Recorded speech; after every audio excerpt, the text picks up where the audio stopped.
Good morning again. Now, the vision for this year in women's ministry has been an unfolding one. So we, as a group of women, have been following the voice of God. He said one thing to us, and so we've done our best to follow that, and then he says another thing to us. So it's been really exciting.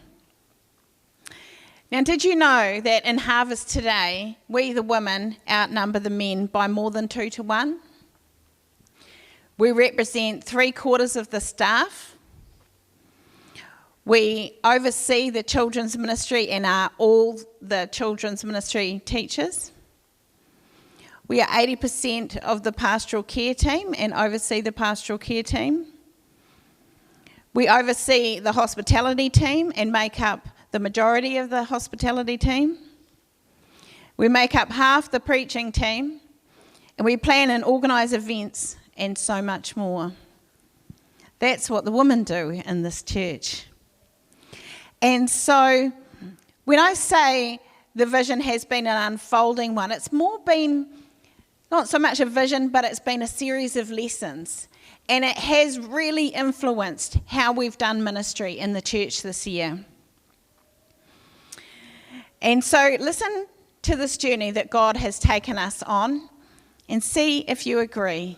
See if you can see the strands through the year. To love and be loved. That was the first word that God gave us. How do you know that you are part of a real Christian community? You really love people there. That's how you know. With your words and your actions, and they love you back. It's not just a warm feeling in your heart. Oh, I really love the people there. I don't know their names. I've never spoken to them, but I do love them. It's not a choice you make. It's actions and words that make up love. We got this verse at the beginning of the year, John 13:35. Say it with me. By this, everyone will know that you are my disciples if you love one another. Say it again. By this, everyone will know that you are my disciples if you love one another. So we had the vision that women coming in to our groups or our church, if they could see that we really loved each other, then they would find Christ here. That was the vision, that was the dream. And we have had a few women come into the church since that time, and I hope that that has been your experience. So really loving one another, esteeming one another more highly than ourselves, which means making time for each other when what we'd really like to do is watch TV, read, take a nap, or clean the house yet again. So that's what real love is, actually spending time. And I have seen that over the course of this year, women spending time with other women. And we're always still on this journey. Relationships have to continually be worked on. The benefits are huge, though. You can only love and be loved to the extent that you know and are known by somebody. So this is the word that God gave us next. This is the lesson that he took us through next. Knowing and being known. And it came out of this loving each other, but realising that we couldn't truly love each other unless we knew each other.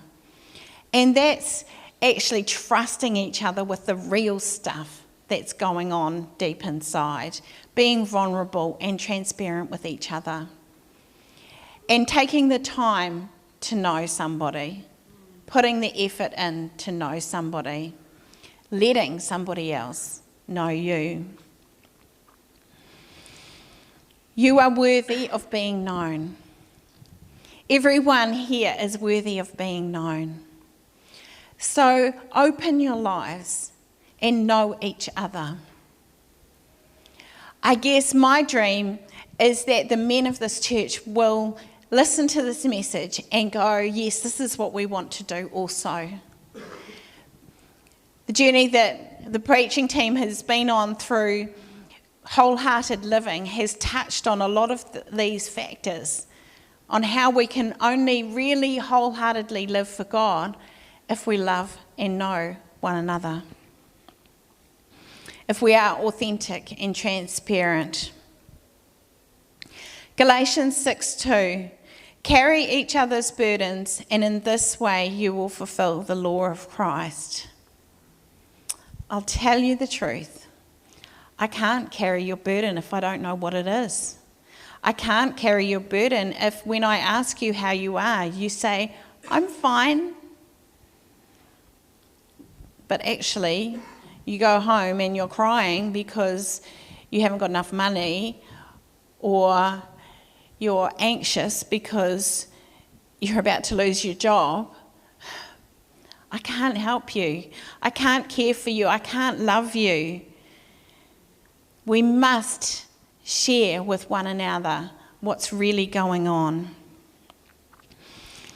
Life is sweet for me most of the time. I have an incredible life. I'm part of this wonderful church. I have an awesome husband, great family, kids, spa pool, as you all know, 3 dogs, 3 cats. I mean, I have the dream life. But even I have troubles sometimes. I have some big troubles going on in my life right now. Come and ask me, I'm happy to tell you about them.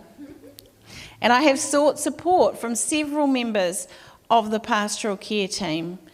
Aaron can't be the be-all and end-all for me in my life. And I go to the members of the pastoral care team and they support me. And what I find is sometimes I just tell them my troubles and they just look at me lovingly and go, oh, that's terrible. And I just feel so much better.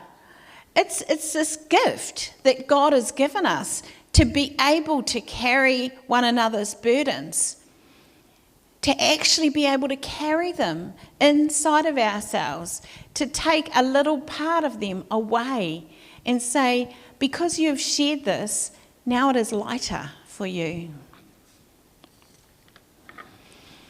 And then we moved on to giving and receiving.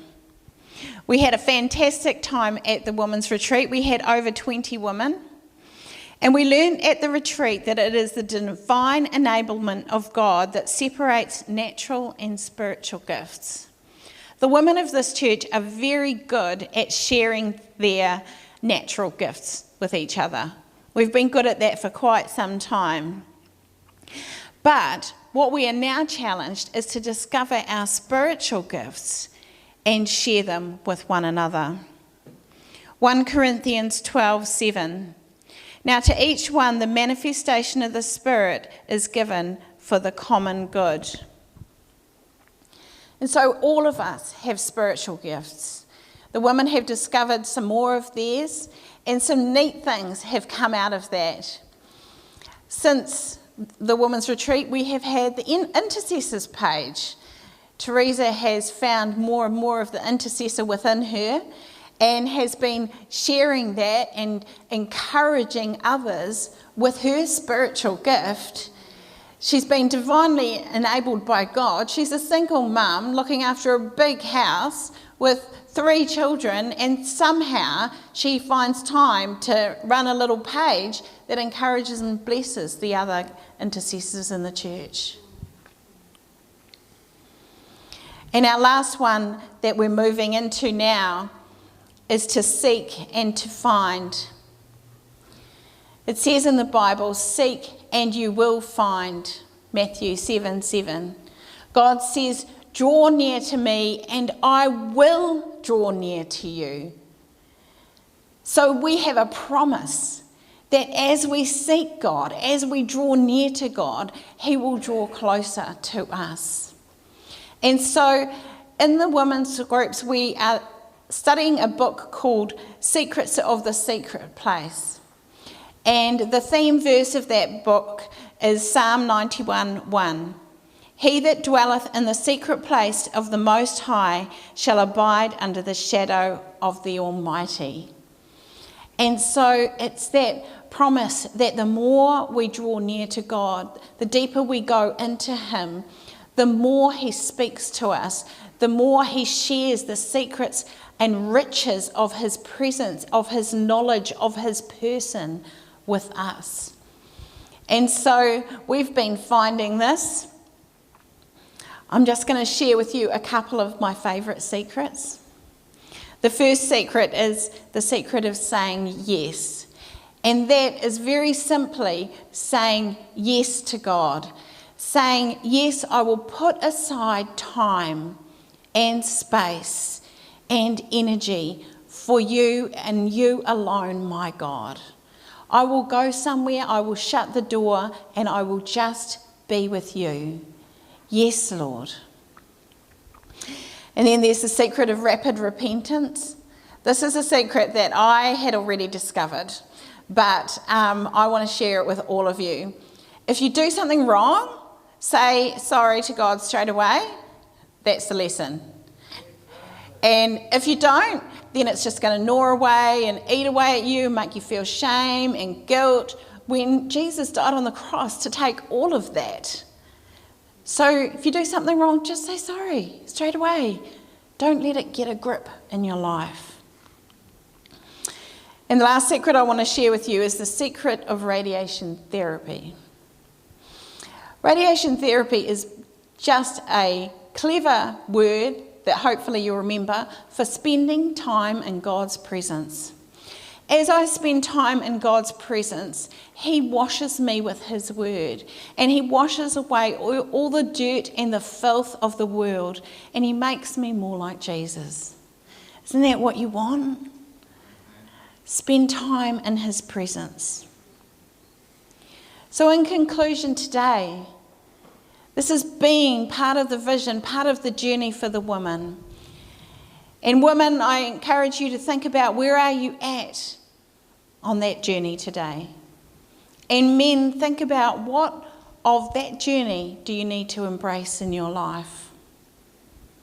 Do you need to love more deeply?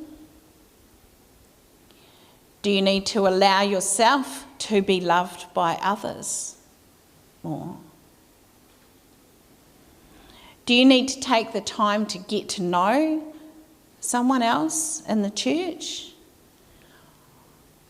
Or have you been a bit closed up and actually need to allow yourself to be known by somebody?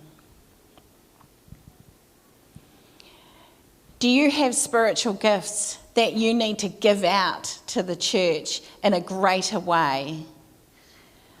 Or are you broken and needing to receive? Do you need to come to one of the members of the pastoral care team, or Aaron or I, and receive from them?